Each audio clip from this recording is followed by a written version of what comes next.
Hello and welcome to Downtime Podcast, episode 172. Alyssa is unable to make it today, so instead, I've brought on my friend JP. Hello, JP. Hey, what's up? That was really high. Hey, what's up? Okay, take a second. Hey, what's up? There you go. Second take. Welcome back, man. It's been a pleasure having you last time, and glad you're back this time. I am glad to be here again. Thank you for inviting me.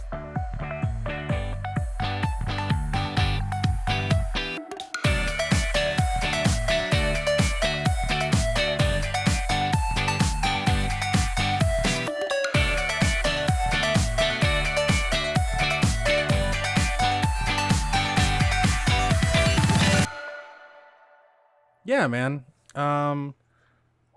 So as we've talked before on a previous podcast, we play a lot of games together. So a lot of the stuff that we're going to talk about is pretty normal, I gotta say. Yeah. But before we go into like games we're playing and some news topics, I wanted to ask, what's going on with you? What's new in the world of JP? New in the world of JP. Besides spending a lot of money in Disneyland a couple weeks ago, which we'll talk about. Mm-hmm. Nothing. I don't know. Like, it's been pretty normal. Like nothing really crazy because we can't really do anything still because the pandemic and all that jazz. So haven't really done a lot of things. With the Delta variant going around, are you a little scared of going outside? I mean, I kind of am. I know I just saw like the Bay Area in terms of like how many people are getting COVID now and stuff, and my county's in the red again, so that's fun. And I know CDC's about to, or I don't know if they announced it already, but they said to mask indoors again. So, yeah. But I've just been doing that regardless. Good habits. So it's just like something I do normally now. So I'm just whatever. Just the day when we all can be safe, we can all be safe and not wear masks would be an amazing day. And it's just been crazy. Oh, speaking of that, I'm going to PAX West in September for a bachelor party. So you're going to PAX West and a bachelor party, or the bachelor party's at PAX West? The bachelor party's that weekend, and we're spending one day in PAX West. Dude, that's awesome. How does that make you feel, though, since it's going to be a convention indoors? I'm excited because this is my first PAX, so awesome. That's going to be dope. The bachelor party is just like the groom and the groomsmen. It's only like 4 of us who are going, so it's gonna be a small bachelor party. I mean, we're all D&D fans, so we're trying to hopefully see some D&D stuff at the convention. But they just announced you must show proof of vaccination or proof that you don't have COVID, like a 24-hour test. Like that's required now to get into PAX West. Dude, yes. Which I am totally fine with. I'm like, sure, I'm gonna bring up my card with me, so I can start doing that. I was like, hell yeah! I'm told that just made me like okay, I can be. It feels safer. Yeah, no, that would make me want to bring my card everywhere, just to be like, hey, you need this to get in here. I'll be like, dude, I'll bring my card with me. Like, I'm vaccinated. I swear. I mean, we need it in San Francisco for the bars. Yeah. We were just talking about that the other day too. How in SF to get into a bar, you need to show your vaccination card. But then on the flip side of that, JP, like what's to stop people from getting fake ones? Or, like, does every bar need a bouncer? Like, there's a lot of other things I'm thinking about. Like, I don't really go to bars anymore because obviously the situation. I literally haven't been to a bar in like a year and a half because it's also just cheaper to drink at home. It is cheaper to drink at home, but then the social aspect, that's the part that I missed about drinking the most, was like actually being with people. But yeah, it's going to be, because I believe you can just show a photograph of your card and that's totally fine. I believe with PAX West too, like you can, as long as you can show a photo of your vaccination card. So like that could totally be photoshopped. Yeah, it could be fake. Like there's no term of tracing and stuff like that. I'm really hoping like whatever like hospital you're part of, like Kaiser, Sutter, or whatever, they can like on the app itself, you can be like press the button and like, okay, I've been vaccinated. Here's the app showing you like, oh, here's proof. This is Right. legitimate proof. It's coming from my hospital that I got vaccinated. Like that sort of thing. I wish they could implement that because this feels like we're going to be dealing with this for, I think we said this last time, we're going to be doing this for a long time. So Absolutely. And if we want things to be normal, people just need to follow the rules, you know? Get vaccinated, wear a mask. yes. Yeah. We're People, preaching this.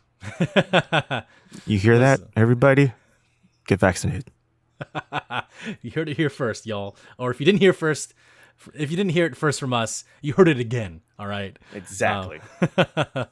We promote vaccinations on this podcast, and whether you like that or not, we're gonna keep talking about it. So, yeah, man, that's awesome. That's awesome. Super happy and excited for you. Can't wait to hear more about that and your experience.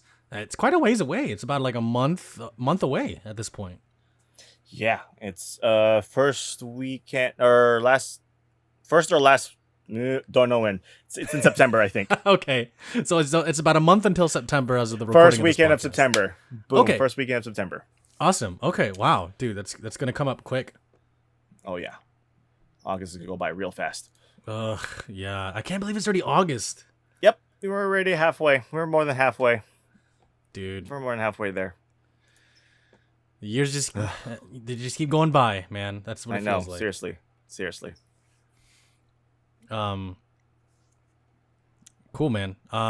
So today I wanted to ask you about Disneyland, but before we go into that, because I know I have a lot of questions and I know that you have a lot to talk about. But today, I picked up basically a new PC, and I would like to give a shout out to Central Computers in San Francisco. They're not just a San Francisco based computer store. I believe their home store is in Santa Clara, which is near San Jose, and I want to give a shout out to them because they're a local mom and pop computer store. Although they do have an online shop, the staff are just so friendly, so kind. They are very aware of the COVID situation. You know, they're all masked up. They have hand sanitizer literally everywhere, and they're just so genuine. And I love their store. That was my first time going there and picking up everything. So I'm super excited to start getting to work on this new computer. And at the same time, I'm just very thankful and happy that there are stores like that exist because, you know, in my eyes, with the death of mom and pop video game stores, because those are non-existent in the city. I swear, I've looked everywhere. The only places you can find used video games are either GameStop or Amoeba Music in the Haight. Oh, Amoeba, yeah. Yeah. And I truthfully, I went there recently. I went to eat brunch with a couple friends last Saturday, and we went to Haight after we had brunch because we're like, oh, let's just, you know, walk around and go shopping a little bit, because one of my friends is like, there's this top I really liked at this thrift store. And for those that don't know, the Haight Ashbury Street intersection and the street Haight itself it has a history with the hippie culture and, like, you know, free love, and so a lot of that street reflects that vibe. So if you go there, you know, you kind of see that the influence it's had, that whole movement that it had in the 60s, it's still present there today. You know, a little bit more gentrified and a little bit more modern, but regardless, it's still a street with very much a lot of culture. Adding onto the fact that Amoeba Music is there, and I went there because I really like the GameCube. I actively collected video games for the GameCube games, and I went there to find some. It was like it was Need for Speed Underground, but like the cover was ripped, and it was like half of the cover was gone. I was like, okay, this is $5. And then the other one was like some Disney game, and then it was the Olsen twins video game. Oh wow. Okay. Yeah, I was like, okay, I don't want any of these. Where am I going with this story? Haight is awesome. The fact that like mom and pop shops like that exist, like Central Computers, you know, it just reminds me of a time when, you know, the internet wasn't as prevalent as it is now, And I just really appreciate stores like that, because the fact that a place like Central Computers can sell things like graphics cards, which are really hard to find at MSRP and in limited quantities, like one per customer. Like, they will know if you've bought more than one. And on top of this, they offer services to build and fix computers for you. So even better, you know? That's good to know. I ain't check it out.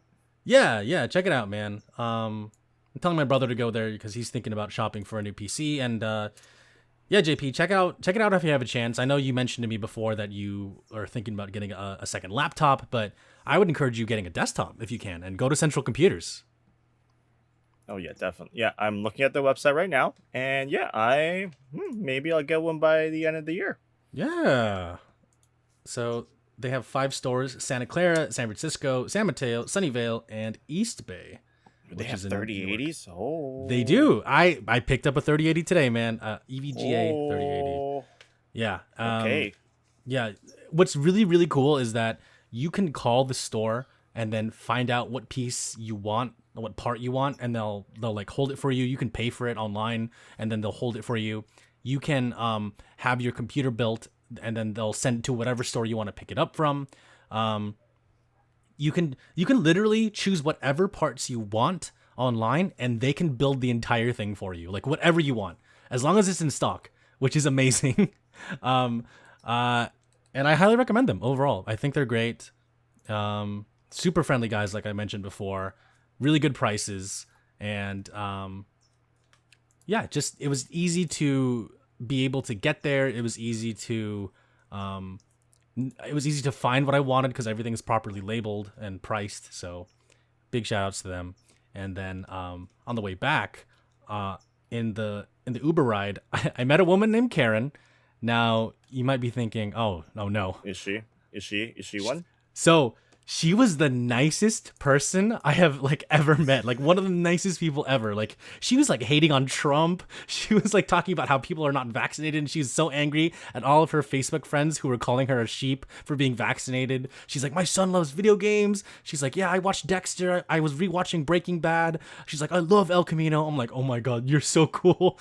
she's like, I want to move to Hawaii. And then we were talking about Hawaii because I have such a strong such a strong presence and like emotion towards Hawaii, especially when I was growing up. And so she and I were kind of bonding over that. And I'm like, oh my God, you're so cool. And I didn't want to say, oh, it's Karen stereotype, because like that would be super fucked up. But, but I mean, like, you know, I've met a couple Karens before in my life, and they lived up to that stereotype. But I can confidently say this Karen was not that type. And I gave her a good tip because I was like, you are awesome. I want to support you. She's like, thank you very much. I'm like, yeah, you're very welcome. Like, she was so cool. So, yeah, it was awesome. Good to hear. That's good to hear. Yeah. So hashtag not all Karens are bad. Because I just met one and it was proof. Okay, my little rant is over. That's all that's going on in my life. Other than SF is a constant air conditioning machine that just won't let the heat in. Every time the sun comes out, it just gets blocked by a bunch of clouds, and I'm really sad I don't get the sun. And I tell JP this every single day. I'm like, bro, do you want to trade? Because I will gladly get the heat for a day. It is like 80 in my room right now. Oh my God. I know it's like 60 outside. My window's open, but I don't even feel the cold air coming in, and please. Yes, please. If only. I like working in Berkeley. It's much cooler. It's a lot cooler in Berkeley. And you get the nice ocean breeze too. It's nice. Oh yeah. All right. So we touched on how you went to Disneyland recently. Mm-hmm. And Universal. I went to Universal as well. Right. So, yeah, how you went to Universal first, right? That is correct. We went to Universal first. Oh man, how was that overall?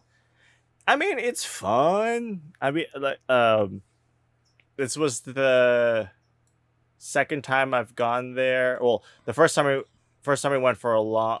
First time I went was like when I was like 7, and then I didn't go till like February, like the month before the pandemic struck. So it's been a while. It's been a while since since I've been, and then going again. I mean, I am a Disney fan. I prefer Disneyland than Universal, but I like going to Universal just to ride some of the rides. Like you can't go wrong with like what Jurassic World, the ride, and like well the one that I was super excited for is, and I hope it never disappears, is Waterworld, because that's like my favorite attraction in Universal Studios, is just watching Waterworld. I don't care what everyone else thinks. That's my favorite one. Mm-hmm. But other than that, like we didn't even. I mean, we were there for a day. Did we even eat there? I don't even know if no, we did eat there. But it's just like I went to an area which I never knew existed. Okay. I didn't know that. What was it? What's that movie with Steve Carell? Despicable Me. I didn't know there was a ride there. Oh. I didn't know Gru's house is there. Like you walk down a street, you walk down one of the streets, and you can see Gru's house at the very end. And I'm just like, what is this spot? And then if you look to the left, it's the Secret Life of Pets ride. Okay. And they're right next to each other, so it's like it's a slice of like New York City or whatever they did for the first movie. Like you just see that one of the iconic houses from the movie there, and I was just like, what? Where are we? What part of universe? What is this place? And apparently there's also a water park there. That's also part of Despicable Me. Did not know that existed. Okay. That's a good. The Despicable Me ride is pretty dope. If you, for those of you who never ridden it, it pretty much is Gru's looking for minions, and he found a way to make humans into minions, and that's the whole ride. That's cute. He turns you into a minion, and then you get to like go on this adventure. It's pretty fun. I believe it takes place in between the movies, in between 1 and 2. I think something like that. Yeah.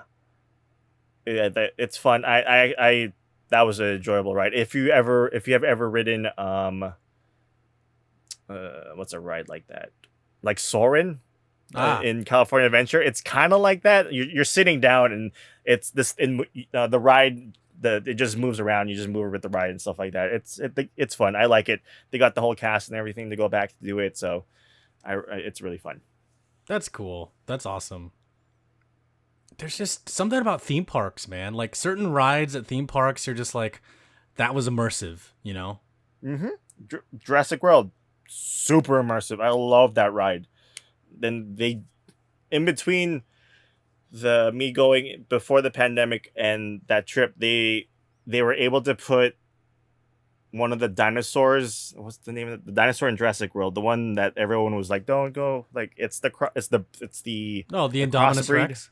Yeah, the Indominus Rex was finally added. Like they put the Indominus Rex in like 2 parts of the ride. That they didn't have it when I rode there last year, but then they added it this year. Yeah, that changes some things. He's kind of creepy, but they do need to fix hiding the robotic parts, because there was. I was looking at the Indominus Rex, and then like as we kept going, I kept staring at it. I was like, oh, there's the end of the body. He has no chest. Okay, maybe I should stop looking that way. Yeah, immersion broken. Yeah, the immersion has been broken. How dare you? I haven't been to Universal in a while. The last time I went, the Back to the Future ride was still around. Oh, I missed that ride. I do too. When I was younger, the rides I really liked the most back then were, and still some of these still are around, which is Jurassic Park, now Jurassic World, the Studio Tour, which they changed a lot, which is kind of cool. They added more cars over time and more labels and all that fun stuff. The Mummy ride, and also before that it was E.T. And is that where E.T. was? E.T. Yeah, E.T. used to be where the Mummy is, and you can actually find E.T. as an Easter egg in the Mummy ride. He's like in treasure. He's like holding a bunch of treasure, and he's just looking at you. Oh, I should check that out. Oh, in the treasure room, like right before the ride starts. Something like that. I don't remember. It's been a while, but okay, I need to write. My friend wrote that for the first time.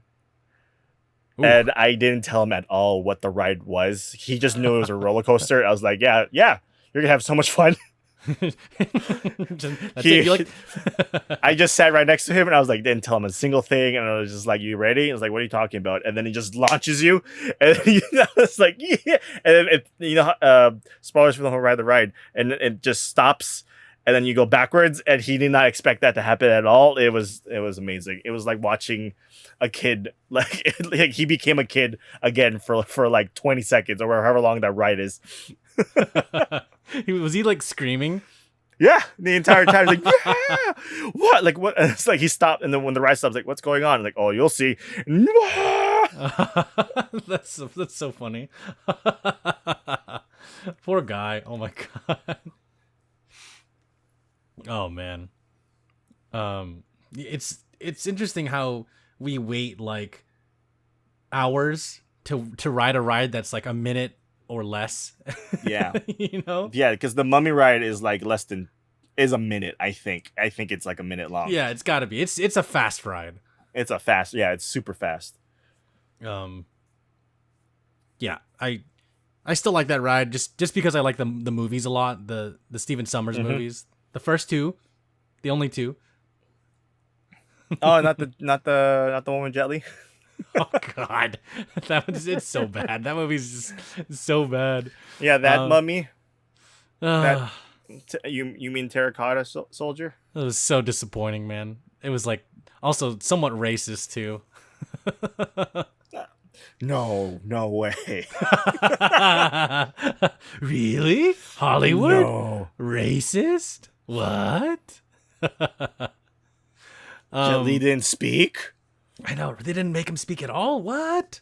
How dare they? Did you guys go on the studio tour? Yeah, we did do the studio tour. Nice. It was nice to see some family. Oh. The entire time, every time they would ask a question or like something like that, we would always respond with family. This is family. Because I think that's when Fast 9 came out. So it's just like that's all we were talking about, like family. Vin Diesel's like, hey, what are you doing here? Family. All right, let's go. Mm-hmm. Mm-hmm. And then like we're about to encounter Kong, like Kong is saving us because of family. And then favorite parts of studio tour is when you go to the live studio set and you do the earthquake experience. And then every time you go there, I was like, this isn't Bart. Yeah, this is not Bart. This is what is going on. This is not what Bart. It's clean, right? It's clean. And what station is this? Tell me now. Exactly. Is this supposed to be in Barcadero? Because it's totally not in Barcadero. Right. They're like, this is an earthquake in the San Francisco Bay Area. I'm like, when do I feel offended? When should I feel offended? And I was like, this is where you, like, if you were here when an actual earthquake hit, you would be dead. Oh yeah, the whole thing will cave in on you and you're dead. Yeah, fun fact about the earthquake: if you're in that tunnel when the earthquake hits, it's designed to collapse on itself. So also, that's just how it is. If you go to the ride in Universal Studios, not an accurate representation of Bart. Just want to make that clear, everybody. It doesn't say Bart on it and everything like that. The map isn't totally not the Bart map. It's like, no. It's like, what? This train doesn't go to Vallejo. Exactly. What is this? This is not. Where's Richmond? I need to drop off at Richmond. El Cerrito del Norte. Oh, also, my favorite parts about the tour is always the lack of excitement coming from the tour guide every time he has to do something exciting. Oh my god. It's like, oh no, there's an earthquake. Oh no. Oh, what's that? Oh no, the water. Oh. It's like, man, I would be that too if I have to do this every hour. Right? I would just be like, because you're doing that multiple times a day, like over and over again. Yeah. We didn't have from the Bates Motel, he didn't come out. I guess he was just too late in the day for him to do that sequence. I love that part. That actor does nothing. He just has a knife and just walks up to the train. Yep. He waits for everyone. Oh, he's putting a body, and he's gonna start walking towards the train. Every time I do that, every time I see him, I always yell at him, "Get out of the train! I got a seat right here! Like, right here!" Just yell at him, "Dead by Daylight? What? Grab my hand!" Yeah, that's great. Did you, you know, not did you? The part that always scares me on the studio tour is the Jaws part. It still scares me. Or Oh, like, I know it's fake, but just not knowing that something is in the water is always oh, something that's that, true. Oh, yeah. No. That's understandable. I totally yeah. agree with that. like I know when it's coming. I know it's gonna be there, but Like Joss I'm is gonna still appear right here. right. But there's still something about it that I'm just like, oh my fucking god! Like if I was actually in that lake, I'd be like, what the fuck, you know? Get out of here! Right? It's yeah. Harry Potter World. Did you ride? Did you ride the ride? No, we were thinking of writing it, and then I remembered I got motion sickness. Ah, Last time, all of us were like, "Oh yeah, we get motion sickness when we ride this ride," um, and so we didn't do that. I just grabbed, I just like double fisted some butterbeer, um, hey. and yeah, that's about it. When we were to, and then I brought my wand, so because my friend wanted to go around and do the the the wand stuff, like that's all Mm-hmm. around the Harry Potter land, which is hilarious because watching a 34-year-old do it with a bunch of like kids, just the kids who can do it perfectly, who can do the wand stuff perfectly, and then he comes in, he's like, "How do you do this?" And having the guy come in to tell you how to do it and stuff, and I'm just standing there just watching him, and it's like, man, to be young again. You're staring at him like idiot, and you're like drinking the butterbeer.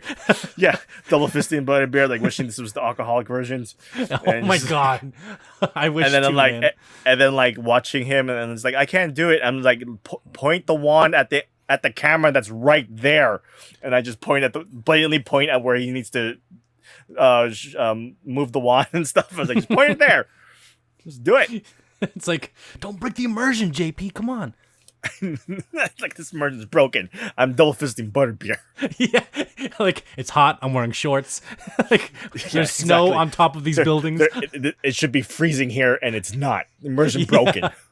There's like the Harry Potter music's blasting, but you're like, it's so crowded here. What the hell? Exactly.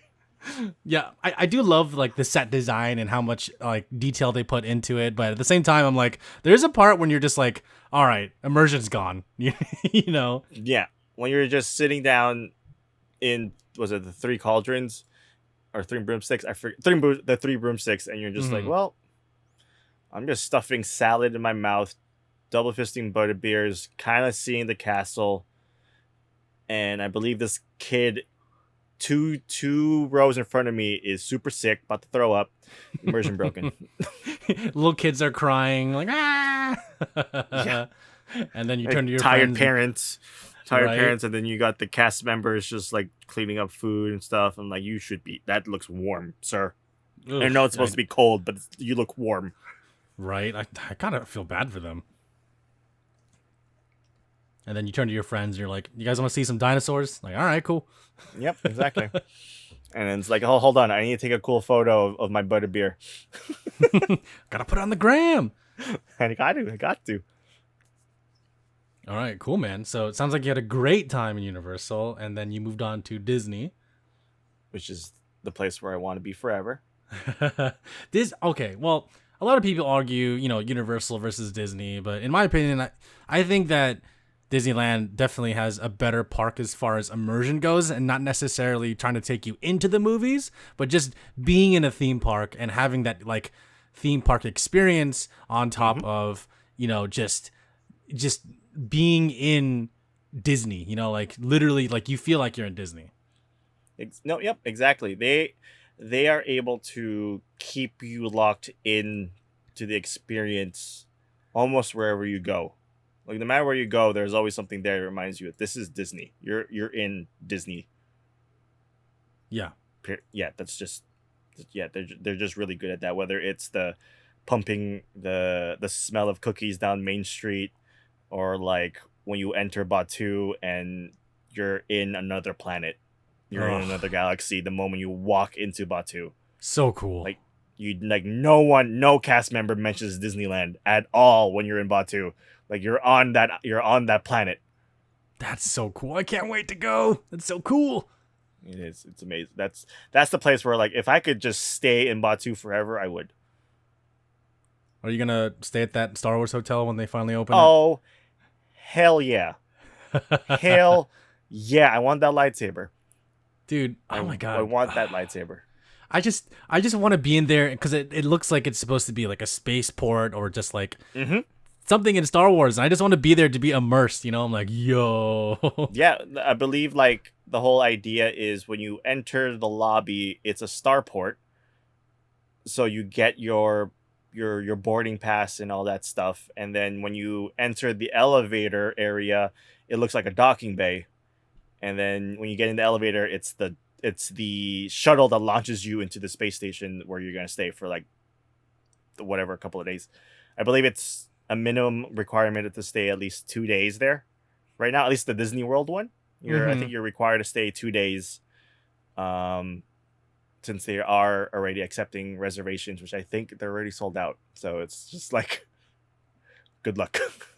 Dude, I mean, I probably won't be able to stay there until like 2025, but... Oh, no, yeah. I won't be able to stay in those things for a very long time. And I believe they're building one here in LA, so the idea is to build one in LA.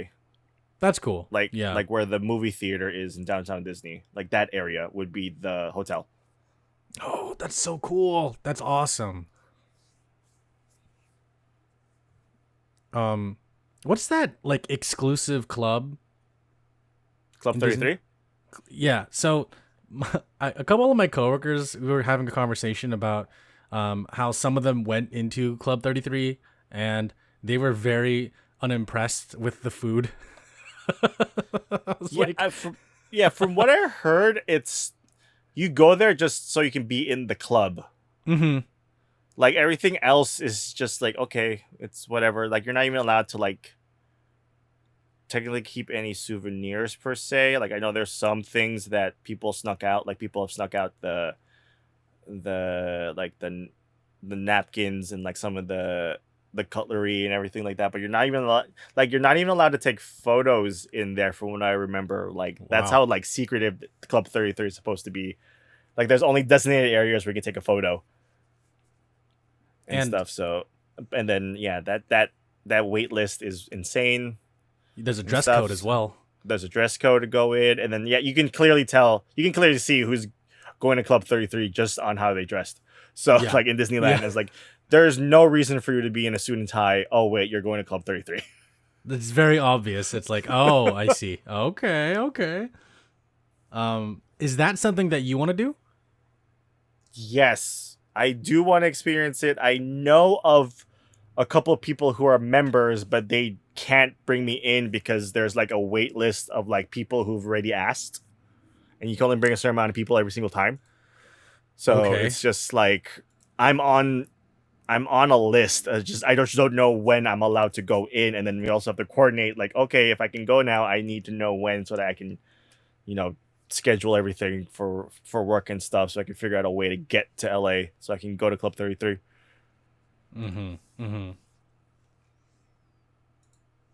Listen, if anyone in our audience is listening and you have access to Club 33 and you need a handsome young man to join you, Jero's available. I will gladly come. I don't care. I'm down. Yeah. I get to go to Disneyland, go to Club 33. Hell yeah. You're guaranteed to have a good time. That's all I'm saying. Yeah. You probably know more things about Disneyland than me, but I will show you around, show you things. Like, for example, no one really knows that there's a leprechaun in Disneyland. I didn't know that. That's kind of exactly. Cool. There is a leprechaun. There's a leprechaun house in Disneyland. I've seen the house. I haven't seen the leprechaun, but I've seen the house. The house is by Indy. Ah. It's in the front. It's in front of. It is in the tree area. Like when you enter Indiana Jones, there's like a tall palm tree. If you look at that tall palm tree, there's a house in the bottom of it, and that's the house of a leprechaun that Walt Disney asked. He asked that leprechaun permission to build it, Disneyland when it was still that the orange farm. And he promised that he would build a house for the leprechaun if he can build Disneyland there. The leprechaun agreed, and that's the house. Wow. That's cool.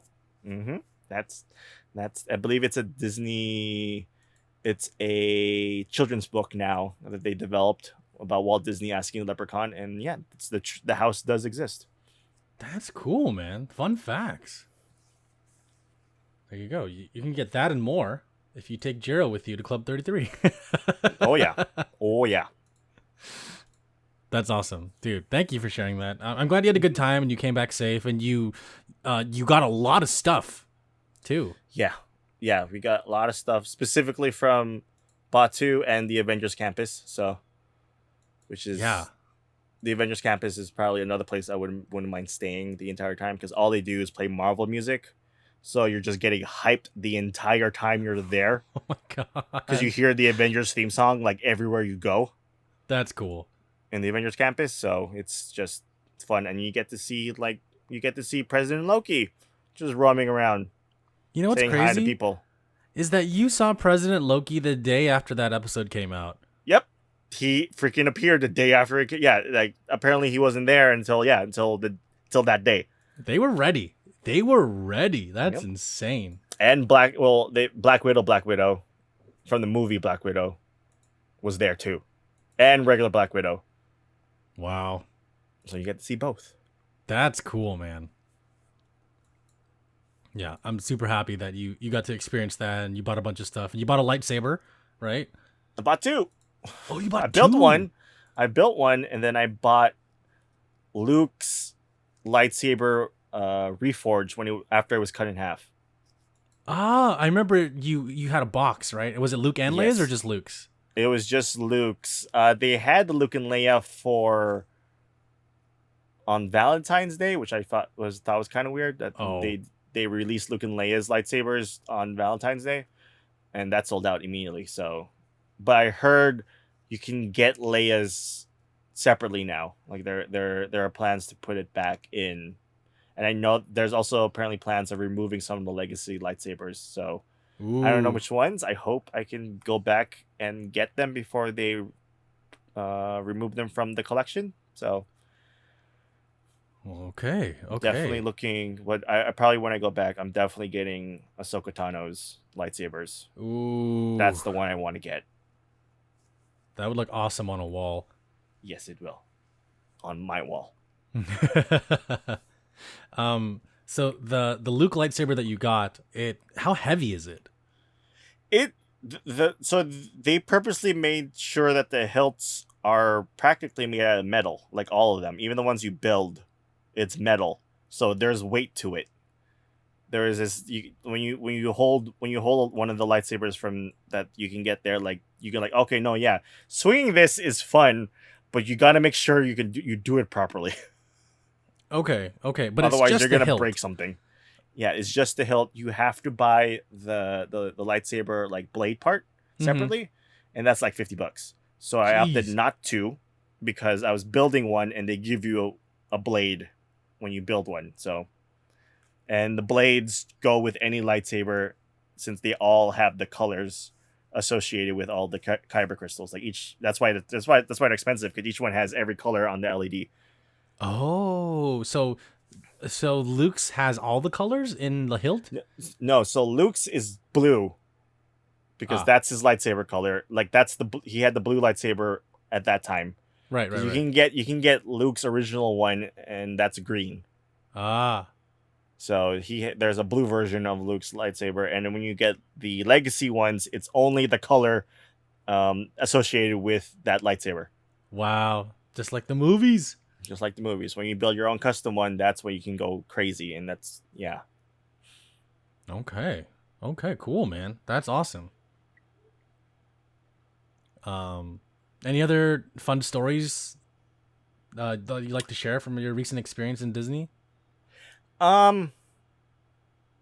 It is fun going there right now, and it's weird because it's the pandemic. We're still in the middle of the pandemic. They just opened up, but it's fun going now because they are limiting people. They're limiting capacity. Like From what I've been hearing, they've been only doing 50% capacity, and it shows.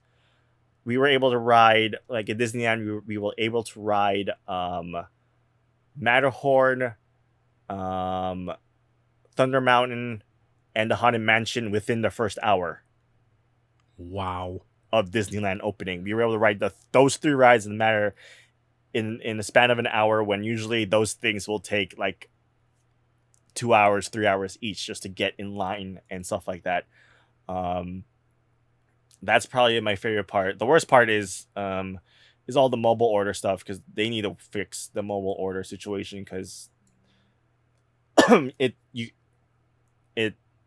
seems like a good idea, but it just seems like when you do mobile orders, what they're doing is they just make a massive amount of food, and then you're just set a time slot when you just go up, and then they grab your food. It's not made to order. Oh, I see. Certain places, like if you go to Pizza Planet, that's how the situation was when we were there, and I didn't like that at all. And a lot of people just don't understand. You need to wait outside.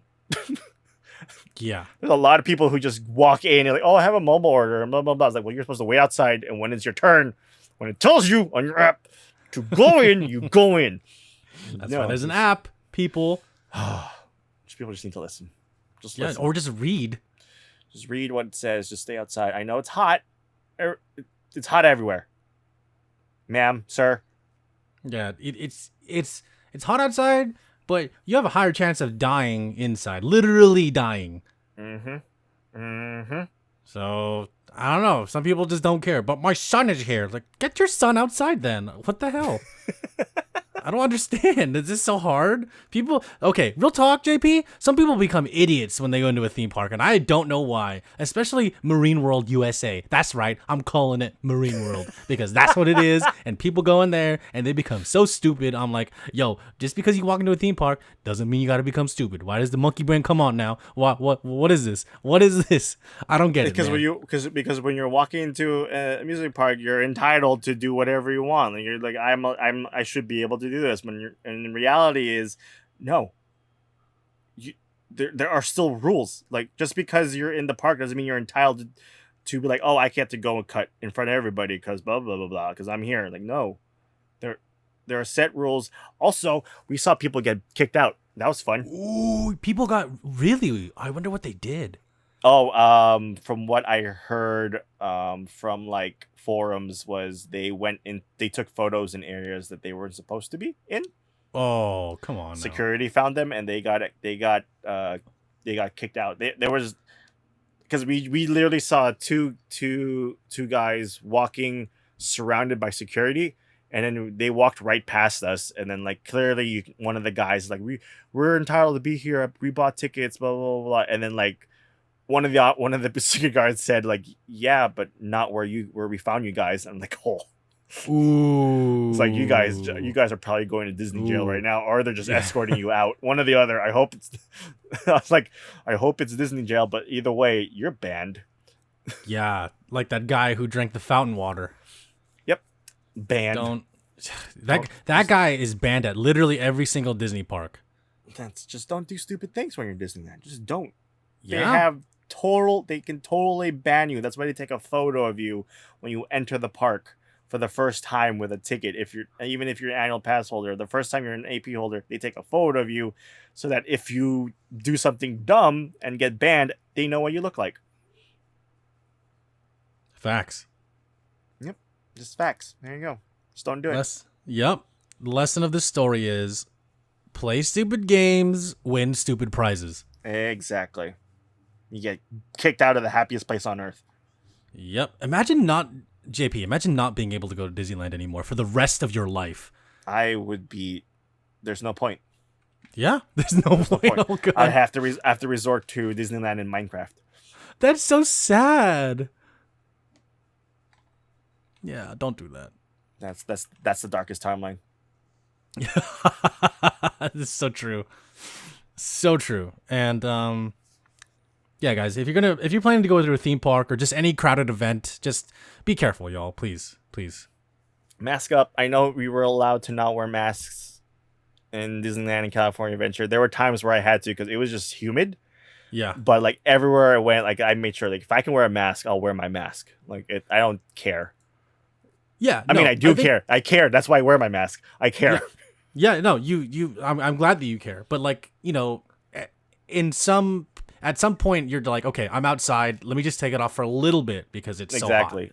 Yeah. Like I'm walking around. I'm not stationary. I can remove the mask for now.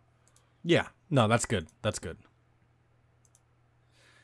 Jeez. All right, man. Well, glad you made it out of there okay. Did you get tested after you came back, or you were just like, I think I'm okay? I didn't get tested because I felt like since I I didn't feel any of the symptoms or anything like that. Plus, I'm fully vaccinated. Yeah. So yeah. I didn't. Maybe I should have. I don't know. But I mean, it's been almost a month since it happened, and if anyone I'm totally fine. So. Okay. I was just curious, as like a lot of my friends and family, they're like, I was just in this crowded place. I'm gonna get tested. I'm like, all right, cool. That's great. Yeah, like, there's a lot of places that provide 24-hour COVID testing now. So. It exists. And it's awesome. I'm very thankful.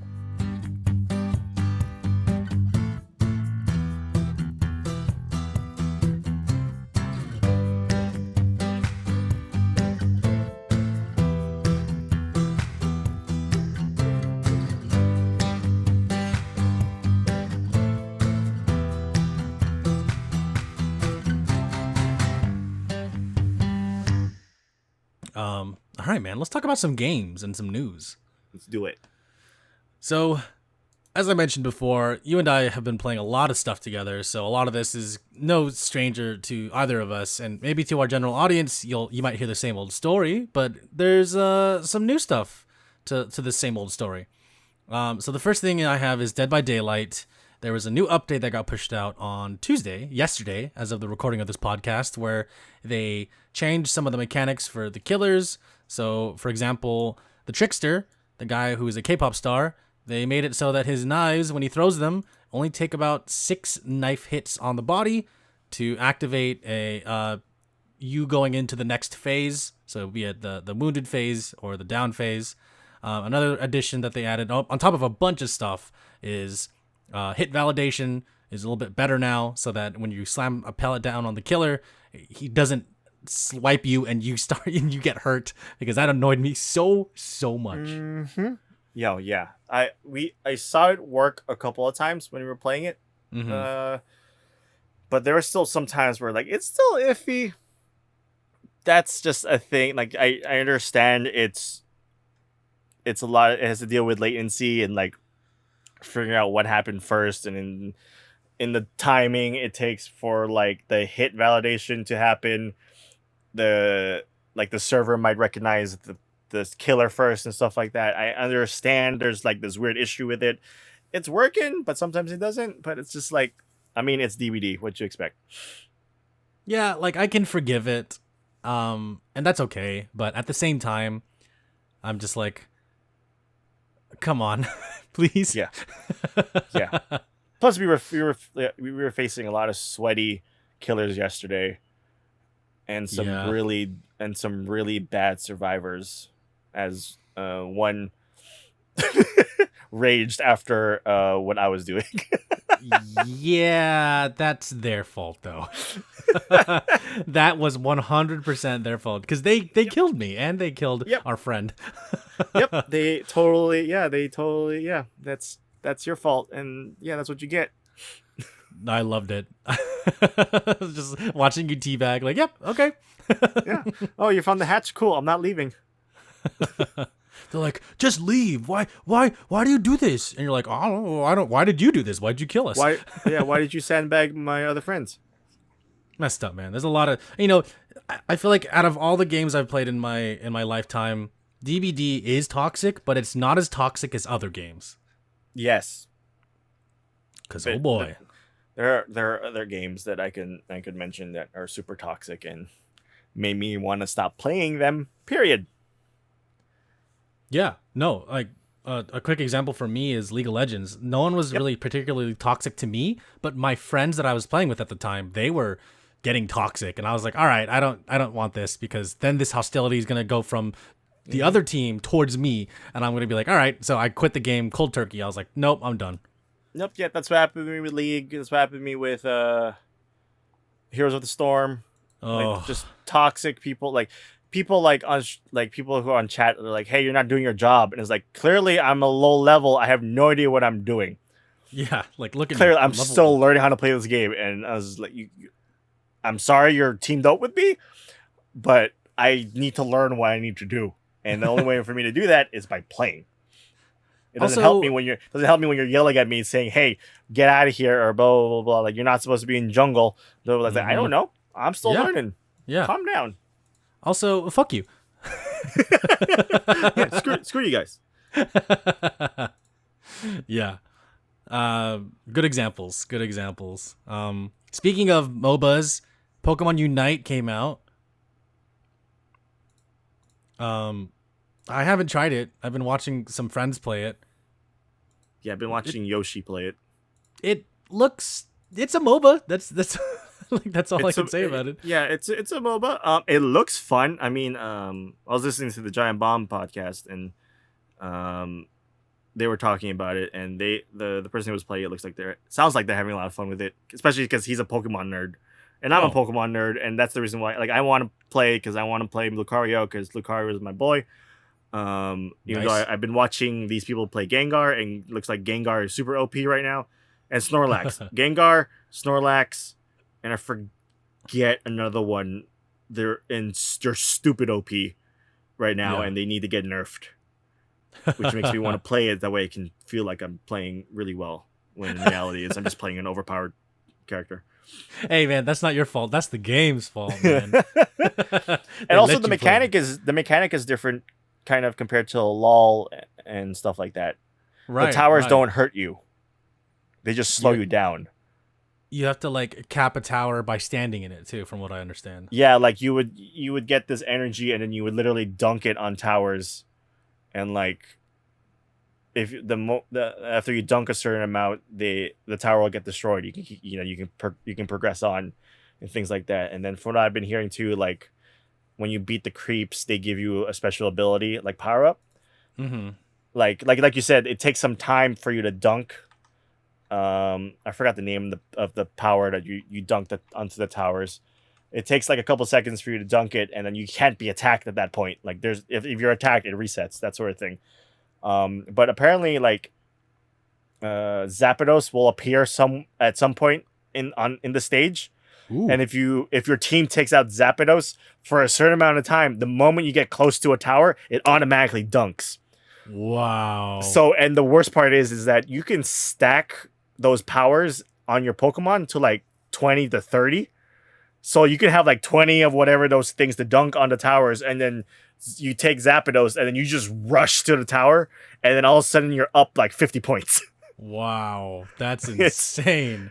Yeah, it's from what I've been hearing, they're like, there's a lot of things that people like and a lot of people don't like, and the end game stuff seems to be a thing where people are like on the fence on. Like, people like it, people don't. Yeah. It seems like this is a game that is easy to learn but hard to master. Exactly, just like being a Pokemon master. Are you caught up with all the Pokemon stuff? Like, do you know all the new ones?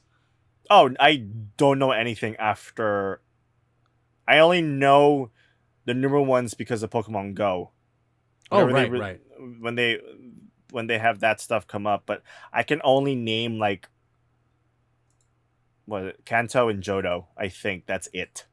Yeah, same. That's the only ones I really remember. Like, I can do the Pokemon raps for the original 151. Nice. That's all you need. I know most of Johto because that's when I still play the Game Boy games, and then after that it gets iffy. Plus, that's when they start like adding like certain Pokemon. Like, the only reason why I know names of certain Pokemon because I learn about their backstory, and it terrifies me. Some of it's kind of dark. Yeah, like Yamask, like that Pokemon. What's that? Yamask is a ghost type. It's called Yamask because it's literally carrying a mask. And if you read the Pokedex of it, the mask looks like a human because the Pokemon used to be a human. That's the face of who they were when they were alive.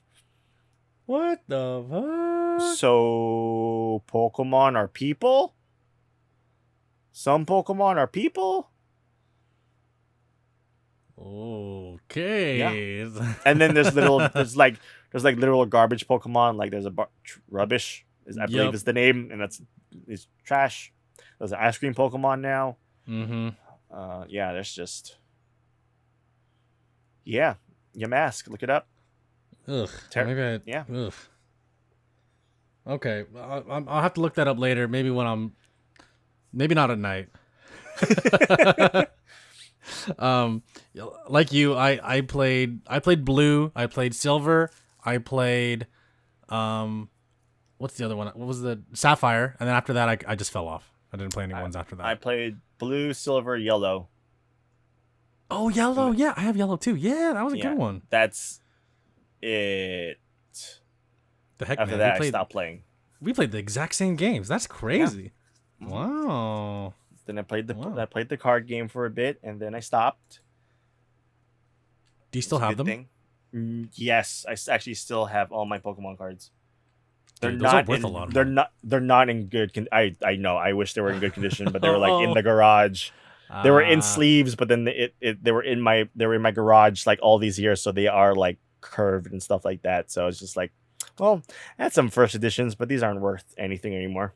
Yeah, like imagine back in the 90s if you were just some kid who had a binder, right? And then all the cards fell out. You're like, oh no, I'll just pick these back up. If you did that now with those same cards, they'd be like, what the hell are you doing? Oh my God. Exactly.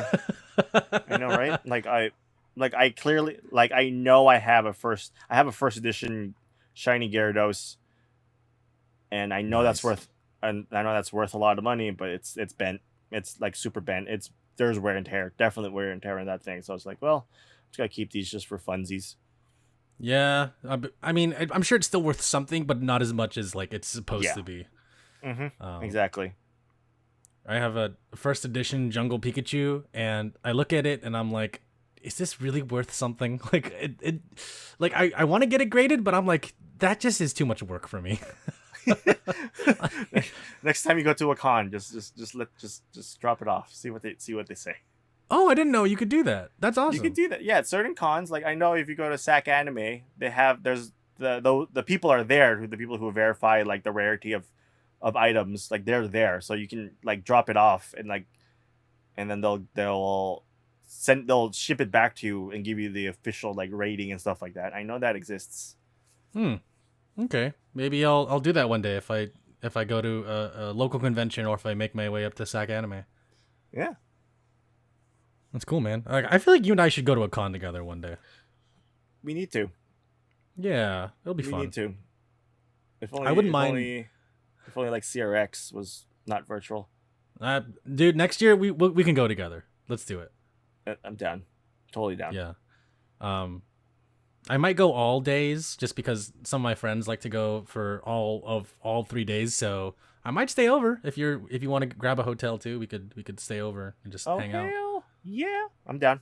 Yeah, explore San Jose. Maybe get a little drinky winky. maybe. Yeah. All right. So Pokemon Unite came out. I might download it. We'll see. I'm kind of interested. It looks fun. Apex Legends is coming out with season 10.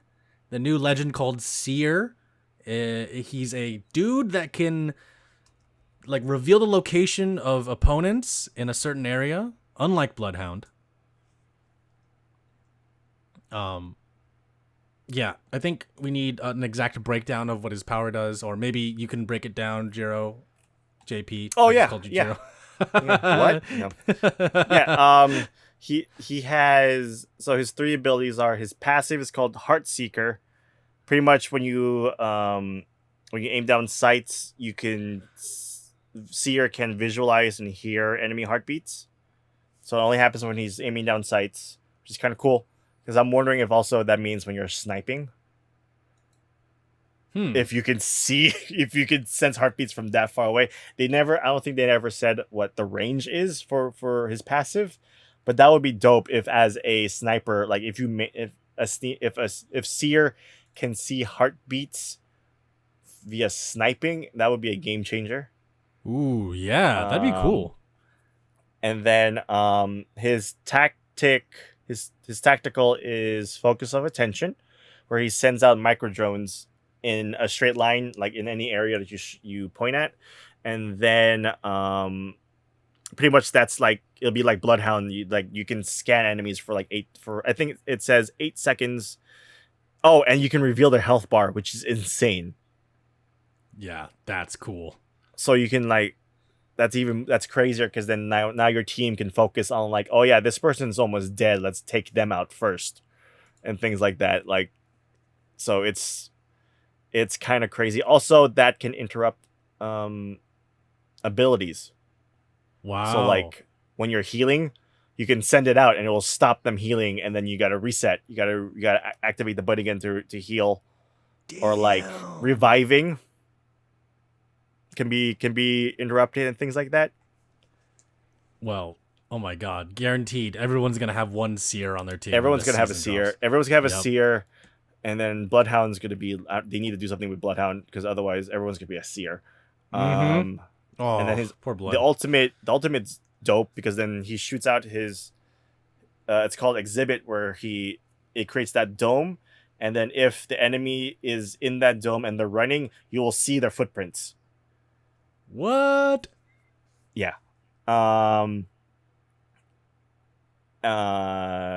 If you're moving quickly or you're shooting, the micro drones will alert you on where they are. But like the counter to that is also crouch walking, and if you can destroy the chamber, like Seer's abilities all come from like this heart chamber that he has. Okay. If you can destroy the heart chamber, that will be like in the center of everything. It will destroy the ultimate. Like the ultimate will just shut down. What the heck? That's insane. So, which I'm guessing too. If you're a Watson man and you have your ultimate up, his ability won't work because then the Watson's ultimate will just shut it down. Wow. That's pretty ridiculous. Yeah, we'll find out August 3rd next week. Oh yeah, well, that's coming around the corner soon. Tuesday. We'll find out on Tuesday. I'll be playing it. We'll be playing it. Yep, we're gonna have at least one Seer on our team. Yes, we can only have one Seer on our team. I will definitely. We'll be buying Seer. Yes. Damn, should we wait to open our packs? What if we get Seer stuff in our Apex packs? Oh man, well, how about this? We only open up half. Ooh, that's a good. Yeah, let's do that. I like that idea. We'll open up half because I want to get some Seer stuff. Mm-hmm. I like that. I like that idea. Yeah, I just thought about that. I was like, wait, JP and I are planning to stream on Friday, Apex specifically, and we have like 100 packs each. If we opened all of them, then we don't get any Seer stuff. Yeah. Oh man. All right. Yeah. Okay. So looking forward to that. Aside from stuff we've been playing together, I've just been playing Watch Dogs 2. I feel like I'm getting closer to the end of the game. I'm at the point now where I just want to finish it. The city is nice in a digital form, but I'm kind of getting bored of it. It's just kind of meh. I don't know. For me, a lot of Ubisoft open world games, some of them, not all of them, just feel a little lifeless. And after a while, you kind of just get bored. So I'm at the point where I'm getting bored of just driving around the city, and I just feel like I want to do something else, and I want to play another game. So that's where I'm at. Yeah. No, that's the Legion games or the Watchdog games. The worlds tend to be boring. I mean, Legion, at least the fact that you can recruit anybody in the game to be part of your crew made it less boring to just roam around. Because then I when I was playing it just to see what everyone can do, that's what made it fun. Like I made sure to find, like, if I found a grandma who can like do stuff, I would totally recruit them and stuff like that. Only to find out like one of her weaknesses is she could just die at any point in time. That is a thing for some of them. That's one of the weaknesses some of them had. It was just like, oh yeah, they can die randomly. And I recruited somebody, and like 5 minutes later, they just died. And I was like, well, that was fun. Wow. Like I was literally just walking around as that character, and then she just passes out and falls down to the floor, and like, oh nope, she's dead. She just died. Heart attack, Wow. apparently. Like, yeah, it can happen. That like you're in the middle of a mission and then she just dies. It's like Yeah. And it's like, okay, cool. Let me find another person who let me get someone else in my team to run in, and then I can use them for now.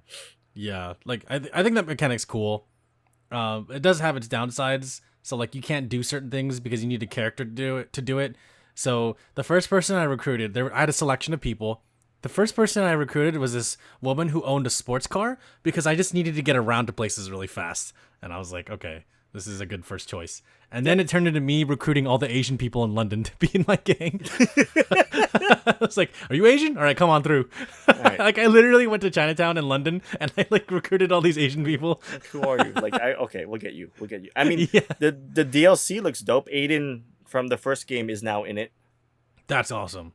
Aiden and the guy from Watch Dogs 2, the one with the mask.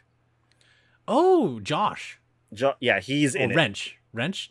Yeah, Yeah, he's Wrench. He's in the game now. Like they both are now in London because like Aiden's trying to continue with his thingy, and then I believe Wrench is just trying to help out the people there, like DedSec there. That's awesome, dude. That's so cool. I'm gonna have to give Legion a second chance. Yep. Not to mention there was a zombie mode that came out. I forget. There was like a weird like Legion mode, like there were zombies and stuff. Okay, interesting choice. Yeah, which I should beat that game. I stopped playing it because I would stream it and then I was worried about TOS. Oh, the music. That's when the whole TOS situation happened, and I was like, I don't want to stream this anymore because at any point in time, there's music going to be played, and I can get tagged or banned or something. I don't know. Something might have happened, so I stopped playing it. You know, I think maybe this features in that game, but in Watch Dogs 2, you can have it so that the music doesn't turn on when you automatically get into a car. So maybe that could help, but you would have to provide your own music because it's going to get very boring. Yeah, I should do that. But yeah, man. Yeah, if you play it, I'll be watching. I'll be watching for sure. Good to know. Yeah, I just need to re-download it. Yeah. Oh yeah. Did you get it on PlayStation or PC? No, I got it on PC. Oh no, dude! Hell yeah! Even more reason to stream it. Yeah. Cool, man. So, what are you playing single player wise? I just started playing Hades again. Oh, because you beat it. I remember you beating it, and then you're replaying it. I've beaten it, and the reason why I have because it's officially 1.0. Oh, wow, that's awesome. So I was like, okay, I should go back because then like they did 1.0, so I should go back and play it again, and relearning it. I'm relearning it again. It's hard getting used to again and stuff like that. But I love these type of games, so I can't wait to go back into that more and like unlock everything, getting all the weapons and stuff like that. And then I'm also playing Phantom Abyss. Ooh, which is very cool. Which is the pretty much Legends of the Hidden Temple and a roguelike have a baby. That's Phantom Abyss. I remember watching you play that, and it looks really fun. I was like, this looks cool. Yeah, it's if you just like those type of games, you run around trying to find relics so you can escape this temple. And then like there are these guardians that come chasing you eventually, and then like it's roguelike, so if you die, it resets and everything like that. And then every time you go into a new level, there are these phantoms that are in the game, and those are people who've tried that level and have failed. So you can follow them and then see where they mess up, and then you can learn from their mistakes and then go to the right path and things like that. And if you fail, you become a phantom, so whenever someone plays that level, they see your run. So it's been fun. I really like that game. A lot of cussing on my end because of like all the obstacles and stuff like that. Being chased by these guardians is terrifying at certain points. There's a guardian that just like you turn around, like I forgot the name of it, but all it does is it's like the hand from Legend of Zelda. Oh. Yeah, so just imagine that, but it's a guardian face, and it just like goes through walls and everything, and it just gets closer and closer, and then you can turn it around, and it will highlight where it is, and you can see it getting closer and closer at you. I don't And like then that. you could hear it like as it gets closer. There's music that associates with it, and you can hear it getting louder and louder and stuff like that. And you're just running. You don't want to turn because you can see it, and that can mess you up in your run and things like that. Oh man. Oh my god, that sounds terrifying. Like, it is terrifying. No, but yeah, Phantom Abyss, highly recommend it. Really like that game. Okay. It's only on Steam for now, right? Only on Steam. It is early access. Okay. Would you play Returnal again? Yes, I want to platinum it. Hey. Yeah, so luckily before my TV broke, I was able to beat Returnal. Yup. And from what I've been hearing, like if I'm going with percentage, apparently I'm only like 70% done with the game. Wow, that's still pretty high though. There is apparently something in every level that I need to collect. So I need to go back and replay every single level, find an item that will help me. Like it's supposed to break the loop permanently. Okay. Yeah. So it's that's supposed to be like true end game is after quote unquote you beat the game. So I need to do that still. Because that game's hella fun. So I get another game I would recommend if you have a PS5. Yeah, you talk so much about it. I've literally watched like almost every single stream you've done about it, and it looks so cool. I love the story. I think the lore is really interesting. The gameplay is like fast, fluid, and very precise, which is awesome. And yeah, I just want to know more about this world because it's just so different and fascinating. Mm-hmm. There's already talks of being a sequel. Ooh, very cool. So yeah, like there's rumors of them working on a sequel as we speak. So that's awesome. Well, here's to hoping that it comes out at in the next maybe couple of years before people forget about it. Yes, exactly. Yep. But cool, man. Anything else you're playing? Other than that, nothing really. A lot of my single player games, I'm like waiting for October because I have a bunch of horror games that I've bought. So yeah. I got a bunch of those, and then I already told you this, but I did get Bigfoot. Yes, we need to play that together, so we can hunt Bigfoot down. You and your brother. Yeah, dude. Yeah, we'll make a good team. And DJB, he also has it. Oh, he has it. Oh, well, there we go. Yeah, All we have a full team. We could we could take down Bigfoot. Well, it's good that you bought it because the team is working very, very hard to update the game.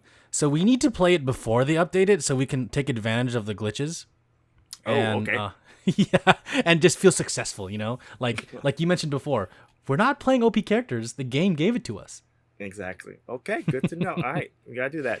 Yeah, although the update does look cool, new character models, like a graphics overhaul, like actually like licensed weapons. There's like a Remington rifle. There's like revolvers and shotguns. Bigfoot looks more like a giant ape than compared to just like a creature with like fuzzy textures on it. Yeah, like this first iteration of the game, well, technically this is like the third iteration of the game. It's still very rough, but from what the developers have been talking about, I'm actually part of their Discord server because I love seeing them update the game and add more things. It's coming along really well. Like they released a reveal trailer for the 4.0 version of the game that's coming out hopefully sometime soon. They didn't state a release date, but the trailer was released in July of this year, and I thought this would be one of those games that is just in it for the money. Like you see a lot of early access games come to Steam and then they just fizzle out and die. But I'm really happy to know that this is a game that I bought for very cheap and is still supported, even though it doesn't have frequent updates. The developers are very active with the community on Discord and constantly providing screenshots and asking for feedback. And so even if they don't show it by releasing updates to the game, at least they're doing work behind the scenes, because I think it's like a 4-man team out of the Ukraine that is working on this game. That's it? Yeah. Oh, wow. Okay. Yeah. I'm going to send you the trailer, JP, and you can watch it whenever you can, after this podcast maybe, and you can let me know what you think, because it's an entirely different game than the one that you saw me play that one time. But I can't wait to play it with you. I think that's something we should definitely stream, without question. And it will have a good time. Okay. Yeah, down. All right, so let's move on to a couple of news topics. We don't have any user submitted questions today, but we can talk about these news topics before we end. So the first thing is that the PlayStation 5 has sold 10 million consoles, according to Sony. That's a lie.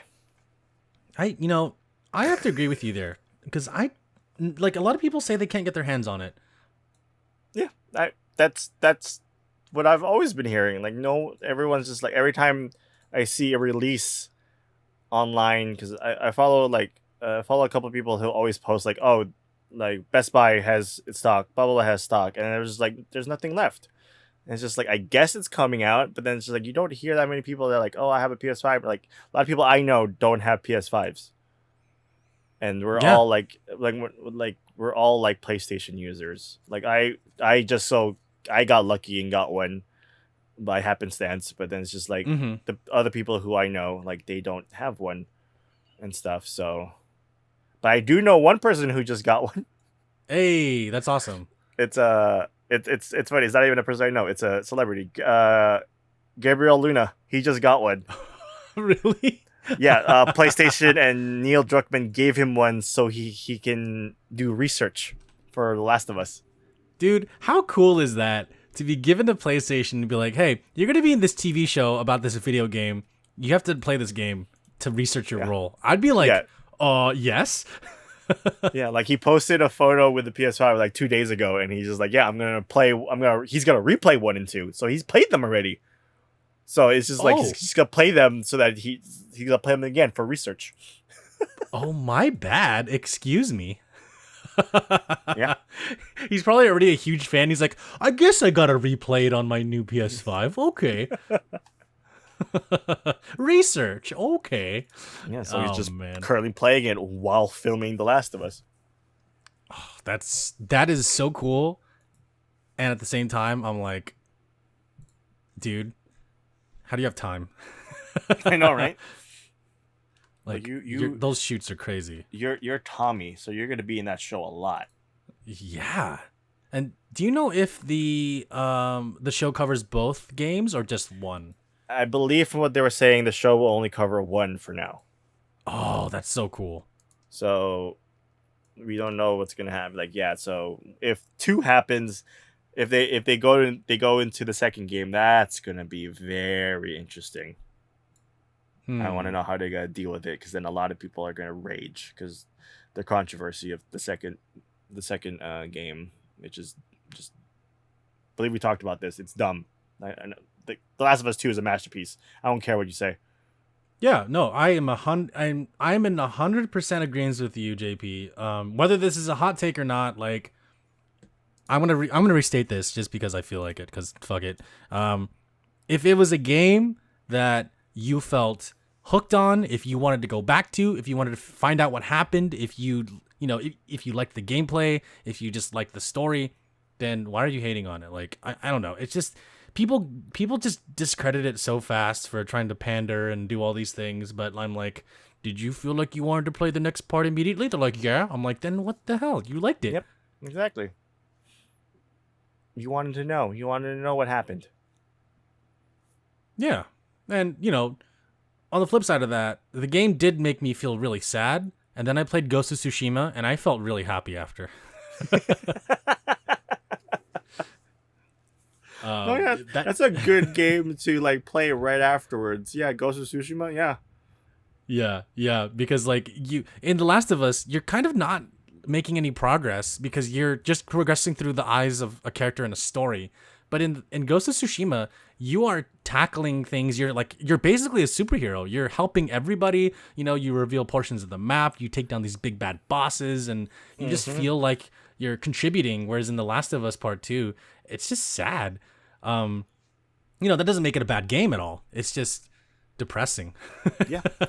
They wanted to make a game. They totally did it the way they wanted to. And if you felt sad the entire time, good, because that's what they were trying to get you to do. Yeah, I felt it. Trying to make you feel sad. They try to make you feel like sorry for a character. Like you see their side of the story. It makes you understand if you didn't like it, if you didn't like that side of the story. Well, guess what? Everyone out there's hopefully you don't get another side of the story where it's even worse and things like that. Like you learn about another character. Like let's go into the eyes of what happened with Tommy. Yeah.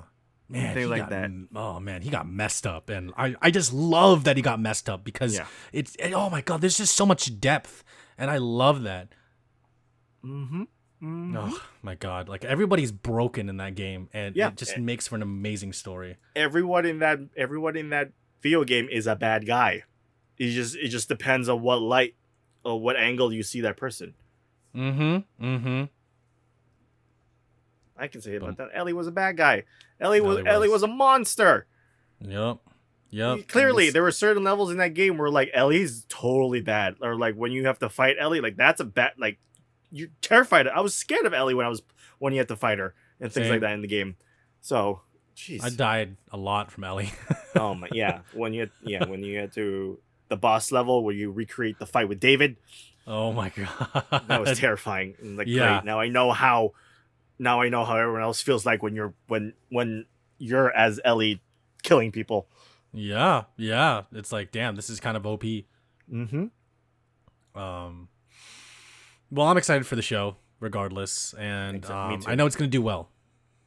It's gonna. I think they already said it's $1 million per ep. Wow, that's how much they're spending on per ep, and they're doing 10. I think they're doing 10 for this season. Wow. That's it's enough. It's a mini series, so it's enough to get the whole thing in there. Like I just want to see how they're gonna do the zombies. Like I want to see it, what the clicker makeup's gonna look like. I know, right? Because that's gonna be insane. Because I was watching a YouTube video where they had a makeup artist like watch or look at models from The Last of Us, and she would explain how she would make it. And there was a point where like, okay, this is not even like we can't do practical anymore. Like this has to be pure CG, or like the upper half of this person is CG, and then I could do like the arms and stuff. Like that's practical, but like the face and stuff is totally CG and things like that. It was a fascinating look on like how to make it, and I was like, this is perfect timing because they're doing this right now. They're filming The Last of Us. Yeah, that's cool. That's so cool. I'm excited. I'm excited for Pedro Pascal as Joel. I'm liking it. Perfectly Joel, casted. You got freaking The Mandalorian and Ghost Rider and Lady Mormont. And the guy from Kingsman. The guy from Kingsman, yep. And then actual people from the game. Yeah. Reprising roles. Wait, who's reprising the roles from the game? What's her name? You kill her in the first game.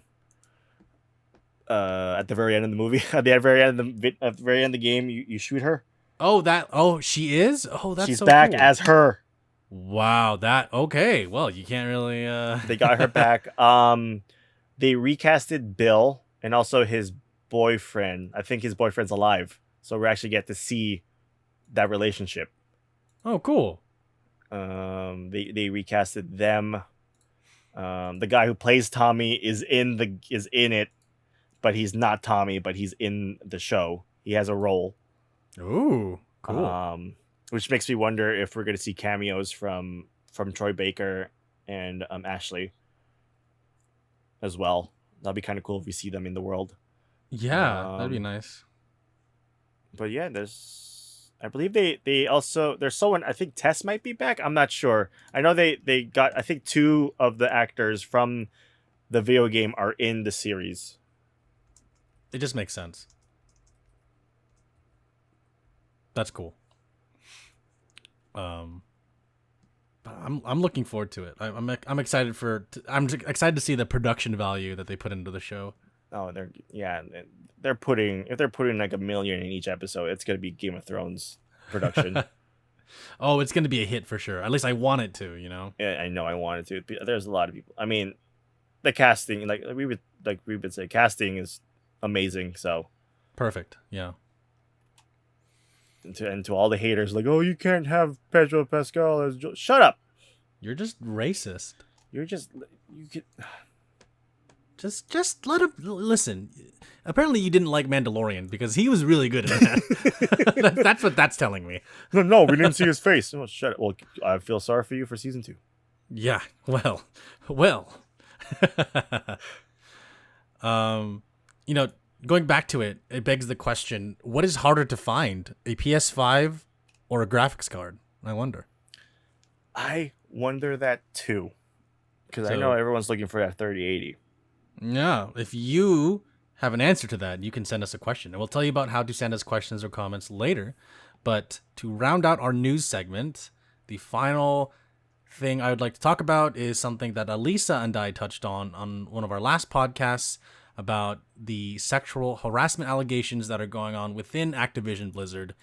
The CEO, Bobby Kotick, has finally spoken out, and he said something. He released a large letter, and some of the highlights, it's very corporate. I'm not going to read the entire thing because it's very long and dry, and it's really, really corporate. But one of the things I'd like to point out is he mentions how their initial responses to the issues they're facing together and to your concerns.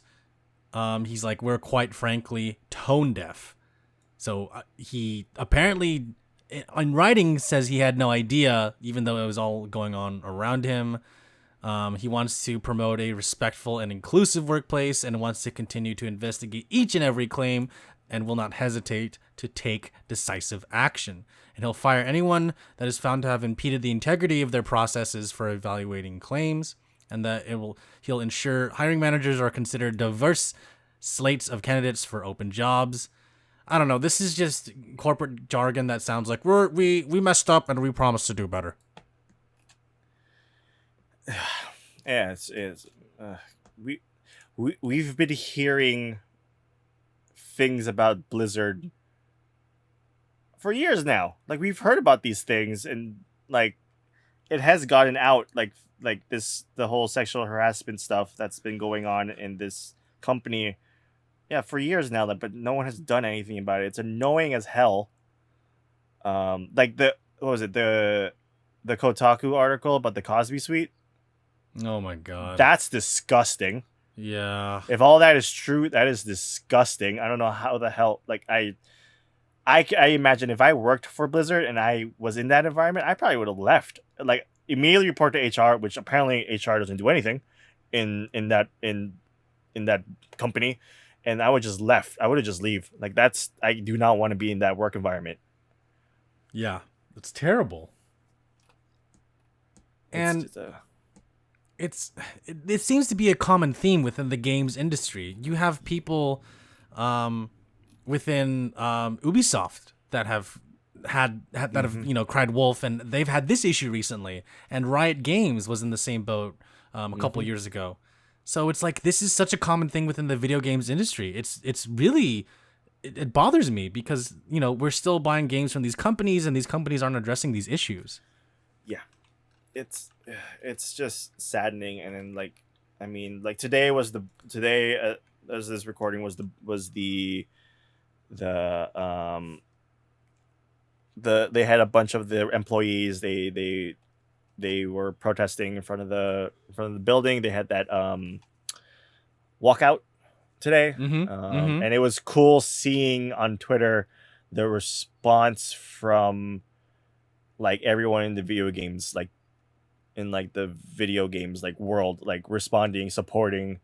I believe like companies too were like showing support and things like that. A lot of the voice actors for all the Blizzard games were showing support, things like that. So it's just like it's cool seeing the support from all around. And before, like when the announcement came out about California filing lawsuit against it, and seeing the reaction of like people be like, I can't believe this is happening, blah blah blah blah, and then like seeing the women who are in the video game industry are like, they're just like, oh, you guys just found out.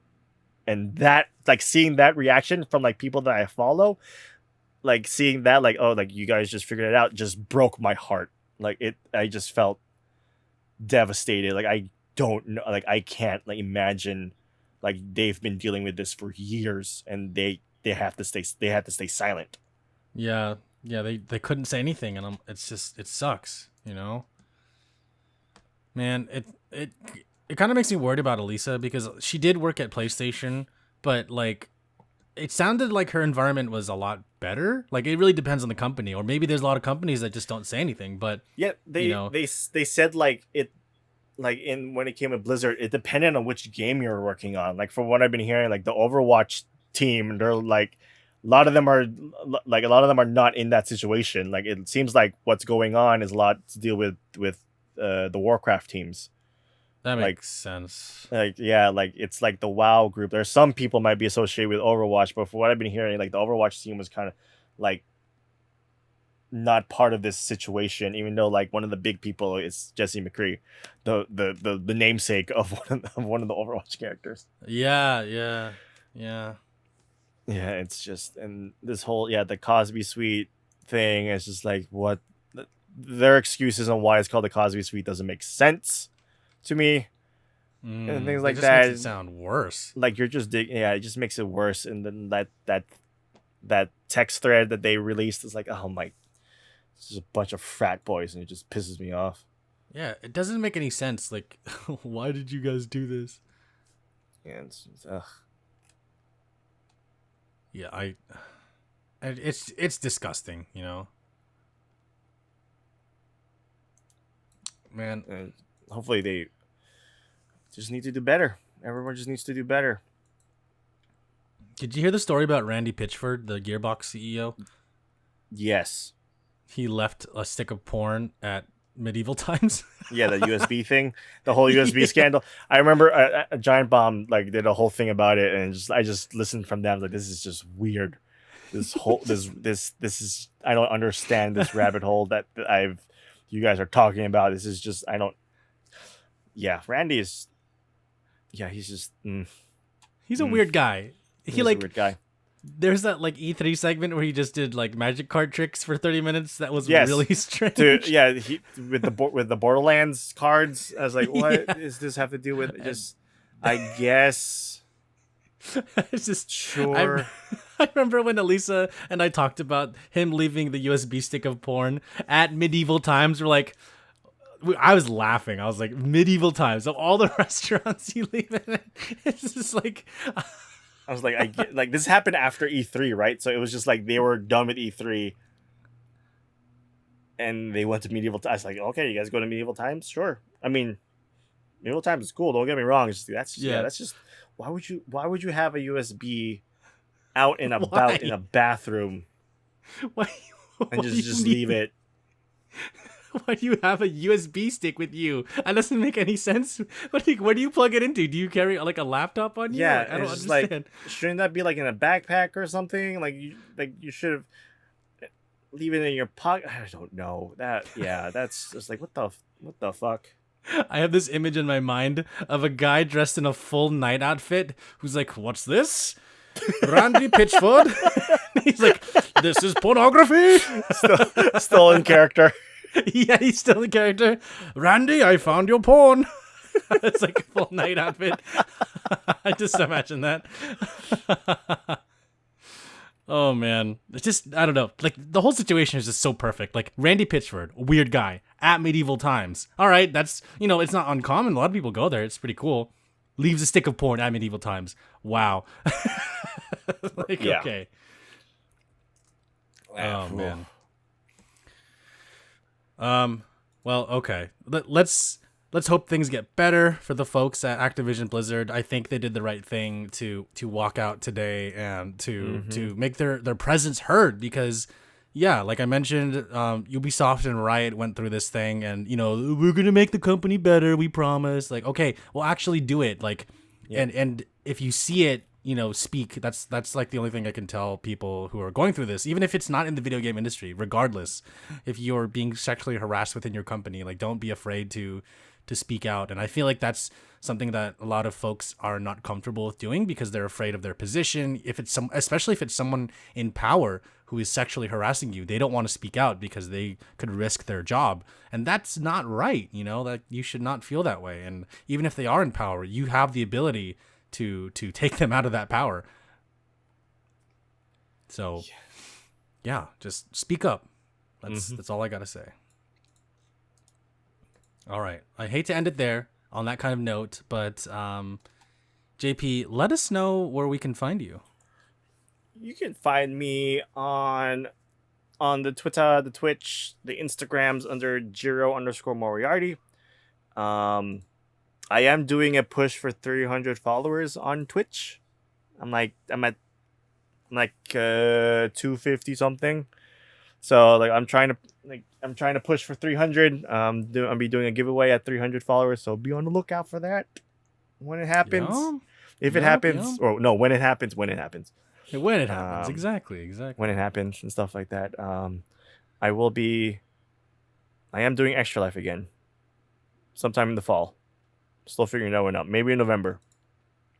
Be on the lookout. We should plan that together, man. I think we could definitely do something Oh hell yeah. fun. Hell yeah. Yeah. Like I have a strong affinity towards Extra Life because that's basically the event that caused me to start streaming more. Even though I hated it when I first did it, the fact that I did it kind of put it on my radar, So we'll talk about that later. We'll figure that out, and now we need to figure out our stream anniversaries because it's coming up. Yeah, it's coming up in October. I actually have two things I want to give away. They're pop figures, so I'm gonna give those away. So if you guys are collecting pops, if you like anime pops, those are the two that I'm going to be giving away. What they are, you'll have to find out. Nice. I would also like to mention that JP and I are going to be doing a couple of events this week. On Friday specifically, he and I are going to be playing Apex Legends together on Twitch. We are going to be unboxing half of our boxes, as we kind of just stated, because we want to save the other half for when the new legend drops. And later that night, actually, backtracking a little bit, the Apex Legend stream starts at 7 p.m. PST, if you guys want to check that out. And we're going to be doing another collab stream together after that, like maybe like an hour or two after that at midnight. It's a conversation that I put together called Midnight with Maru, and we're going to be talking about Filipino Americans and the Asian American identity, as well as Asian Americans in Hollywood. We're going to touch on that for a little bit. So those are a couple things that are going to be happening. And was there anything else you wanted to mention? Anything else you wanted to plug? No, not that I can think of. That's about it. Just the social medias and follow Jeremy or follow him. Yeah. Cool. So to close it out, if you guys would like to send us a comment or question, please visit our website, www.downtime.live. Click on the contact form and you can send us a comment or question that way. You can also send us an email the old-fashioned way with your comment or question by going to your email and contacting us at contact@downtime.live. Again, that's contact@downtime.live. And we will read your comment or question on the podcast. You can leave us a review on Apple Podcasts, and we'll read that on the podcast. You can comment wherever this podcast is hosted, and we'll read that on here as well. So YouTube, Podbean, you can leave comments there. You can send us a tweet at Downtime.Live. We'll read it on the podcast. You can also find us on Spotify, Google Podcasts, and Apple Music.